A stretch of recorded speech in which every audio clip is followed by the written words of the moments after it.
तो next question है Motors के स्पीड कंट्रोल से रिलेटेड, उसे हम पढ़ें।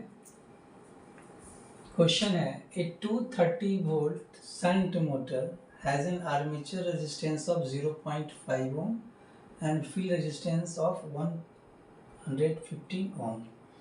तो जो गिवन है आपका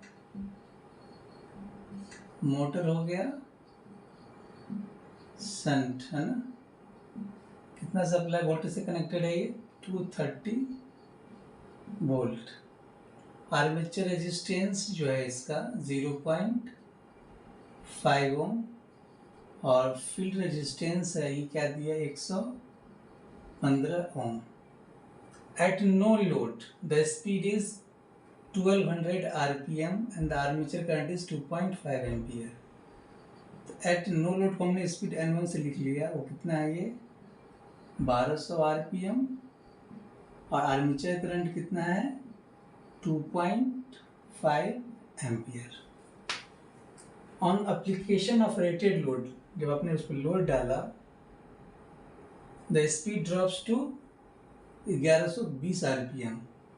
नाउ स्पीड कितना हो गया 1120 RPM on the application of load, है ना। स्पीड क्या हो गया घट गया।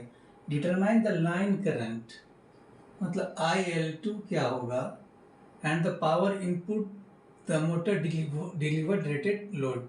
ठीक है, जब वो रेटेड लोड उस पर लगाया गया है तो उसको कितना इनपुट पावर उसको डिलीवर किया गया है, input power to the motor. Okay तो चलें इसको बनाएं। इसका जो डायग्राम प्लीज ड्रॉ कर ले। ये आपका आर्मेचर रेजिस्टेंस, ये बैक EMF,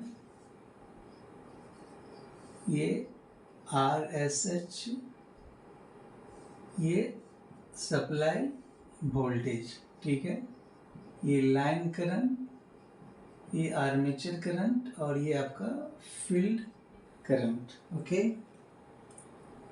तो अब बताओ आप EB1 इज इक्वल टू क्या होगा B minus IA1 into RA। Supply voltage कितना है 230, आर्मेचर करंट दे दिया है इसका 2.5 और आर्मेचर रेजिस्टेंस 0.5। इसको जो सॉल्व करेंगे आप तो यह आ जाएगा 228.75 वोल्ट। क्लियर। और यहाँ पे जो करंट है शंट करंट ISH1 या ISH2 दोनों क्या होगा सेम ही होगा ना, मतलब V/RSH। V कितना है 230/RSH 115, मतलब ये 2 एम्पियर। तो चूंकि शंट करंट सेम है, इसका मतलब जो फील्ड करंट सेम है, तो जो फील्ड फ्लक्स होगा 5/1 = 5/2, ये भी क्या हो जाएगा कांस्टेंट। क्लियर।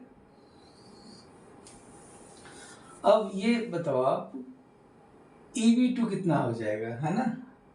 तो EB2 हमें फाइंड करना पड़ेगा। तो EB2 इक्वल टू क्या होगा B minus IA2 into RA।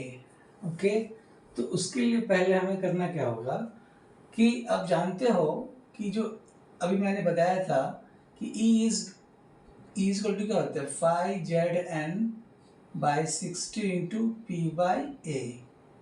तो 5 और N बाकी Z/60 इंटू P/A क्या है कांस्टेंट है, तो इज प्रोपोर्शनल टू क्या हो जाएगा field flux into speed of the armature. अब फील्ड फ्लक्स भी कांस्टेंट है, फाई इज ऑल्सो कांस्टेंट।